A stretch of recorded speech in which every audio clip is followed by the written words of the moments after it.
आपण पाहत आहोत लोकशक्ती न्यूज, सर्वसामान्य जनतेचा हक्काचा न्यूज चॅनल।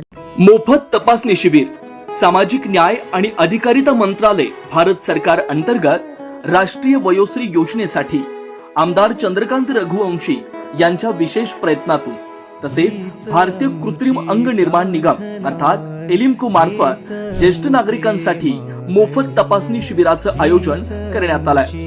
या शिबिरामध्ये राष्ट्रीय वयोश्री योजनेअंतर्गत तपासणी होणार आहे। ज्येष्ठ नागरिक 60 वर्षावरील वयोगटातील यांना चालण्याची काठी, व्हीलचेअर, कमोड खुर्ची, 3 पायाची काठी, वॉकर, काठी, कानाची मशीन, कमरेचे, गुडघ्याचे, पाठीचे आणि मानेचे पट्टे, बसण्याची गादी यासारखी सहाय्यक उपकरणं आवश्यकतेनुसार निशुल्क वाटपासाठी तपासणी केली जाणार आहे। ज्येष्ठ नागरिकांसाठी लागणारी कागदपत्रे, Aadhaar card xerox, passport size photo, उत्पन्नाचा दाखला किंवा रेशन कार्ड झेरॉक्स, उत्पन्न वार्षिक 1,80,000च्या आत, पिवळे किंवा केशरी रेशन कार्ड, ग्रामसेवक किंवा सरपंच दाखला घेण्यात येणार आहे। हे शिबिर ज्येष्ठ नागरिकांसाठी अत्यंत उपयुक्त ठरणार आहे।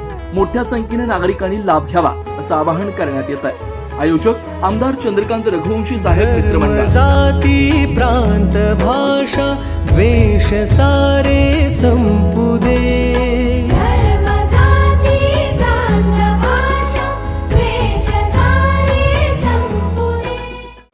नमस्कार, मी चंदू भैया।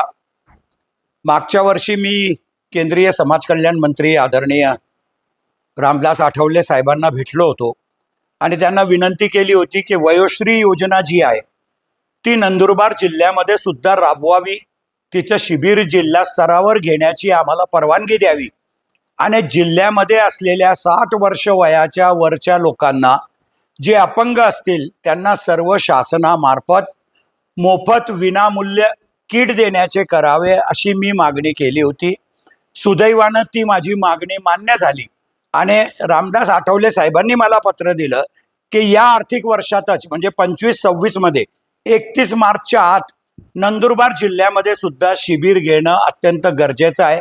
म्हणून सर्व आमदारांशी मी चर्चा करून नंदुरबार जिल्ह्यामध्ये शिबिराचं नियोजन केलं आहे।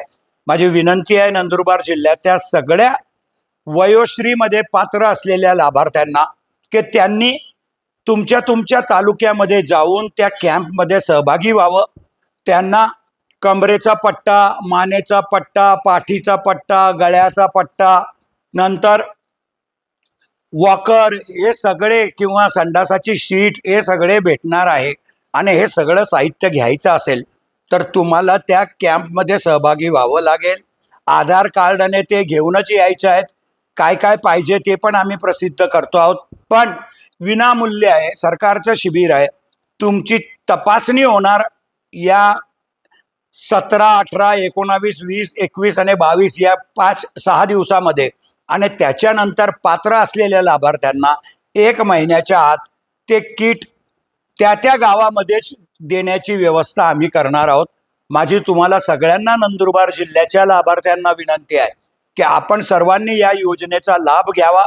केंद्र सरकारची योजना आहे, पण दुर्दैवानं नंदुरबार जिल्ह्यात ती कार्यान्वित होत नव्हती आणि म्हणून आपण प्रयत्न केले आणि त्या योजनेचा लाभ सुद्धा नंदुरबारच्या लोकांना जास्तीत जास्त मिळवून देण्यासाठी मी आणि माझे सहकारी सर्व आमदार प्रयत्न करतो आहोत। माझी विनंती आहे आता की तळोदा तालुक्यामध्ये 17 तारखेला शिबिर आहे। 17 तारखेला माळी समाज मंगल कार्यालयामध्ये शिबिर आहे। त्या शिबिरामध्ये तळोदा तालुक्याच्या सगळ्या लोकांनी सहभागी व्हावं आणि पात्र लाभार्थ्यांना त्या दिवशी त्यांची निवड करण्यात येईल। नंतर शहादे तालुक्यामध्ये 18 तारखेला शिबिर आहे। 18 तारखेला शहादा नगरपालिकेच्या 9 आणि 16 श्रीराम कॉलनी जवळच्या शाळांमध्ये ते शिबिराचं आयोजन करण्यात आलेलं आहे। तसेच अक्कलकुवा तालुक्यामध्ये 19 तारखेला महाकाली मंदिराच्या तिथं आमच्या दादाच्या नेतृत्वाखाली आणि तळोदा आणि शहाद्यामध्ये राजेशदादा पाडवी यांच्या नेतृत्वाखाली शिबिराचं आयोजन आपण केलेलं आहे। धडगावमध्ये सुद्धा 20/2 अध्यापक विद्यालय धडगाव इथं शिबिराचं आयोजन केलेलं आहे। 21 तारखेला नंदुरबारमध्ये यशवंत विद्यालयाच्या ग्राउंडवरती आपण शिबिराचं आयोजन केलेलं आहे आणि 22 तारखेला शिरीष नाईक आणि भरत गावित यांच्या सहकार्याने आपण आदिवासी सेवा सहकारी संस्था सिनियर कॉलेज नवापूर येथे 22 तारखेला शिबिराचं आयोजन केलं आहे. या साहीच्या साही शिबिरामध्ये नंदुरबार जिल्ह्यातल्या सर्व लाभार्थ्यांनी त्याचा लाभ घ्यावा आणि मोठ्या संख्येने 5,000चं उद्दिष्ट आहे आपल्याला. 5,000 लोकांना आपण साहित्य विनामूल्य फ्रीमध्ये निशुल्क देण्याची व्यवस्था केलेली आहे. ही संधी सुवर्ण संधी आहे आणि जिल्ह्याच्या सगळ्या पात्र लाभार्थ्यांनी त्याचा लाभ घ्यावा. माझ्या कार्यकर्त्यांना सुद्धा मी विनंती करेल की आपण राजकीय जीवनामध्ये काम करणारे कार्यकर्ते आहोत. आपण सुद्धा आपल्या गावातल्या जो पात्र असेल, जो म्हातारा असेल, त्याला बिचारायला समजत नाही पण अपंग आहे, हे आहे, चष्म्यापासून सर्व भेटणार आहे, तर त्यांना घेऊन यावं. कानाचे यंत्र भेटतील. एक यंत्र 7-8 हजार रुपयाचं आहे. असे कानातले यंत्र सुद्धा सगळे निशुल्क भेटणार आहेत. माझी विनंती आहे सगळ्या राजकीय जीवनातल्या कार्यकर्त्यांना, तो कोणत्याही पक्षाचा असो, त्यांनी त्यांच्या गावाच्या लाभार्थ्यांना त्या शिबिरामध्ये घेऊन यावे आणि त्याच्या आयुष्यामध्ये एक परिवर्तन घडवण्याचं काम करावं. मी पुनश्च एकदा सगळ्यांना विनंती करतो आणि एक चांगली टीम आपण तयार केली आहे आणि सगळ्या ठिकाणी या शिबिराला यशस्वी करण्यासाठी सर्व आमदारांनी मी प्रयत्न करतो आहोत. जनतेने त्याचा लाभ घ्यावा ही विनंती करतो. धन्यवाद. जय हिंद, जय महाराष्ट्र.